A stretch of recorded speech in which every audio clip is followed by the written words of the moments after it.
sự đấy nè từng ở kia nhầm bát cho một ơn sám nè từng ở kia ban sắc xaអំពី present perfect simple និង present perfect continuous រួចហើយថ្ងៃនេះខ្ញុំនឹងបង្រៀនអ្នកទាំងអស់គ្នាពីភាពខុសគ្នារវាង present perfect simple និង present perfect continuous នៅក្នុងមេរៀនព្រឹកនេះខ្ញុំប្រៀបធៀបតែការប្រើប្រាស់របស់វាប៉ុណ្ណោះបាទអ្នកទាំងអស់គ្នាចង់ដឹងថាតើទម្រង់របស់វាដូចម្ដេចទៅមើលវីដេអូមុនរបស់ខ្ញុំអ្នកទាំងអស់គ្នានឹងដឹងហើយអូខេអញ្ចឹងខ្ញុំលើកយកតែការប្រើប្រាស់វាមកពន្យល់អ្នកទាំងអស់គ្នាក្រោយពីយល់ពីការប្រើប្រាស់ទម្រង់របស់វាគឺងាយស្រួលក្នុងការចងចាំទេអញ្ចឹងដើម្បីឲ្យអ្នកទាំងអស់គ្នាកាន់តែយល់ច្បាស់ថាតើភាពខុសគ្នារវាង present perfect simple និង present perfect continuous ខុសគ្នាដូចម្ដេចតោះមើលជាមួយខ្ញុំទាំងអស់គ្នា present perfect simple versus present perfect continuous នេះ simple នេះ continuous ឬ continuous យើងអាចហៅមួយទៀតបាន progressive បាទ continuous progressive តែមួយពីមុនគេហៅ progressive តែឥឡូវគេហៅថា continuous ចឹងទៅតាឥឡូវមើលការប្រើប្រាស់របស់វា present perfect simple យើងប្រើប្រាស់មាន3ទី1 unfinished past ទី2 indefinite past ទី3 present result ចុះចំណែកការប្រើប្រាស់របស់ present perfect continuous មានប្រមាណមាន2ណាទី1គឺ unfinished past ទី2 present result អញ្ចឹងចំណុចទី1របស់អ្នកទាំងអស់គ្នាយើងយល់ហើយភាពខុសគ្នាវាមាន1ការប្រើប្រាស់3 1ការប្រើប្រាស់2 present perfect simple ការប្រើប្រាស់មាន3 present perfect continuous ការប្រើប្រាស់មាន2ឥឡូវមើលតែអត្ថន័យរបស់វាបញ្ចាំថាក្នុងការប្រើប្រាស់ simple និង continuous ខុសគ្នាដូចម្ដេចចំណុចដែលអ្នកទាំងអស់គ្នាត្រូវចងចាំគឺកាលណានិយាយពី simple verb បានទាំងពីរទាំង state verb និង action verb គេហៅថា stative verb និង action verb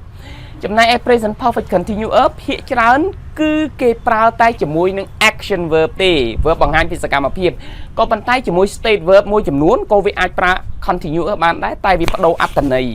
ចាំណាគឺភាគច្រើនគេប្រើ action verb ចំណែកនេះបានទាំង action verb ទាំង stative verb អូខេ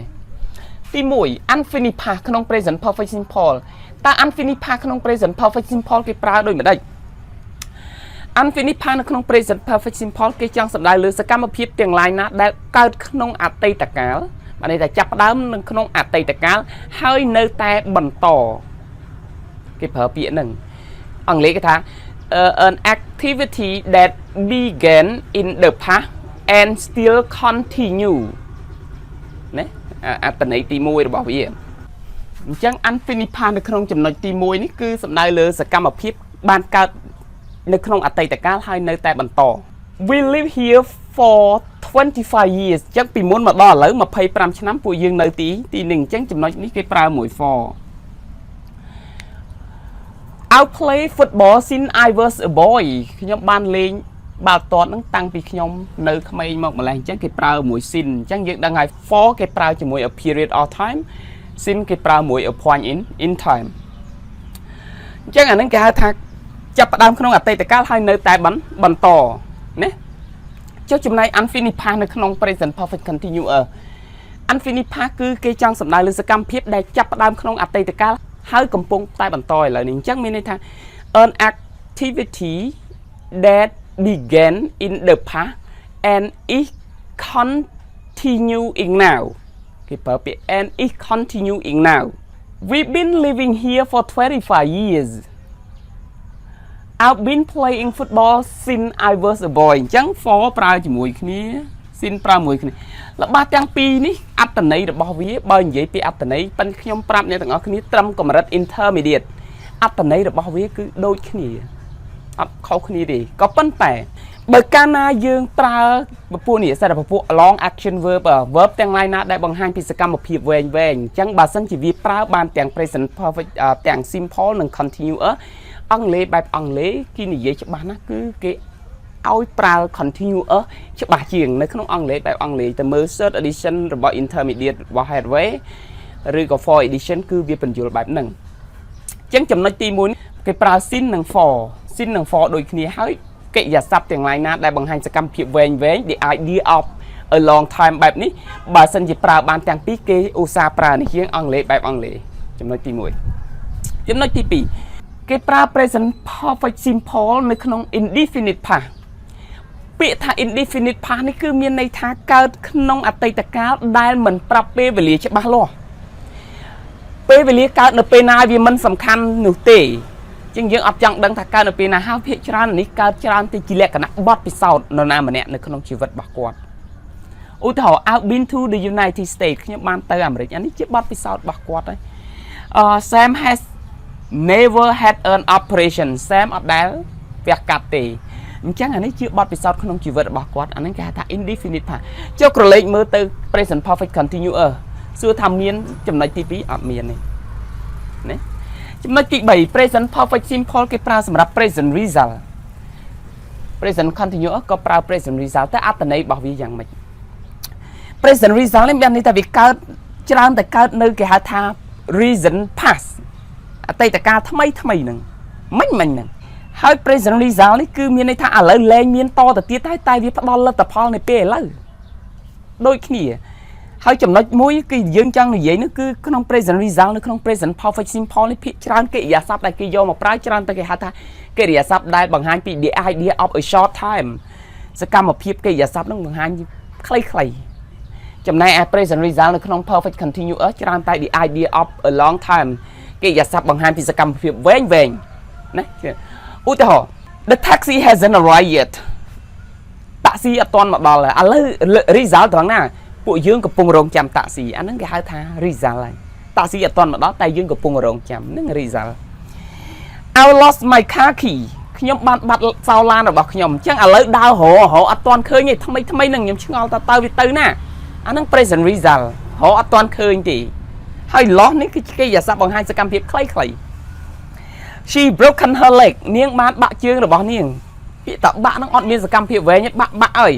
អញ្ចឹងអាហ្នឹងគឺលទ្ធផលឥឡូវនៅពេលណាគឺជើងរបស់នាងប៉ងស្មងដើរអត់រួចអាហ្នឹងគេហៅថា present result ចុះឥឡូវមើល present result នៅក្នុង perfect continuous ច្រើនតែថា the idea of long time I've been working all day ខ្ញុំបានកំពុងធ្វើការពេញមួយថ្ងៃឥឡូវអត់ធ្វើទៀតទេតែលទ្ធផលឥឡូវគឺអស់កម្លាំងអាហ្នឹង result ឥឡូវអត់ធ្វើទេតែអស់កម្លាំង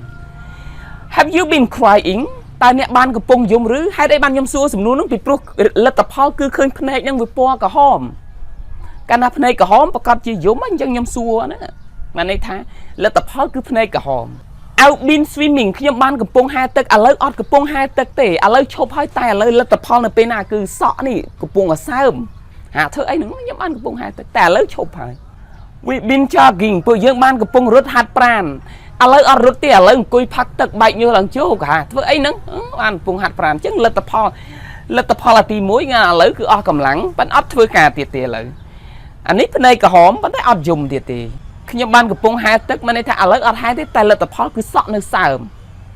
ពួកយើងបានកំពុងរត់ហាត់ប្រាណឥឡូវឈប់រត់ហើយអង្គុយផឹកទឹកហើយបែកញើសឡើងជោគេសួរធ្វើអីកំពុងហាត់ប្រាណអញ្ចឹងគឺលទ្ធផលហ្នឹងមានន័យថាវាអត់សកម្មភាពអត់កំពុងកើតទៀតទេតែលទ្ធផលនៅពេលឥឡូវម្ដងទៀត present perfect simple និង present perfect continuous present perfect simple ប្រើ3 infinite past indefinite past present result ចំណែក present perfect continuous មានតែ2ទេ infinite past និង present result ហើយចំណុចមួយ infinite past របស់ present perfect simple យើងប្រើបានទាំងពីរគឺទាំង state verb និង action verb ហើយ verb ដែលបង្ហាញសកម្មភាពវែងនិងសកម្មភាពខ្លីហើយត្រង់ចំណុចទី1របស់ infinite past នេះគេប្រើ for និង sin ដឹងហើយ for ប្រើជាមួយ a period of time ហើយ sin ប្រើជាមួយនឹង a point in time ហើយចំណែកឯ present perfect continuous ដូចគ្នាសកម្មភាពមួយកើតក្នុងអតីតកាលហើយនៅតែបន្តចំណែកអានេះសកម្មភាពដែលចាប់ផ្ដើមក្នុងអតីតកាលហើយកំពុងតែបន្តឥឡូវនេះប្រើមួយ still continue មួយ is continuing now ចំណុចទី1យើងប្រើ sin និង for ដូចគ្នាហើយបើសិនជាកិរិយាសព្ទនឹងបង្ហាញពីសកម្មភាពវែងប្រើអានេះក៏បានអានេះក៏បានដូចនេះអញ្ចឹងអង់គ្លេសបែបអង់គ្លេសគេឲ្យប្រើអានេះច្បាស់ជាងត្រង់ចំណុចប្រើជាមួយ for និង sin ហ្នឹង infinite past គឺ present perfect simple យើងប្រើជាមួយ indefinite past បង្ហាញពីបទពិសោធន៍របស់នរណាម្នាក់ក្នុងជីវិតណាហើយអានេះមិនសំខាន់ថាកើតនៅពេលណាសំខាន់គឺវាកើតរួចហើយណាចំណុចទី3របស់ present perfect simple គឺ present result មានសកម្មភាពច្រើនតែប្រើមួយកិរិយាសព្ទបង្ហាញសកម្មភាពខ្លីៗហើយ present result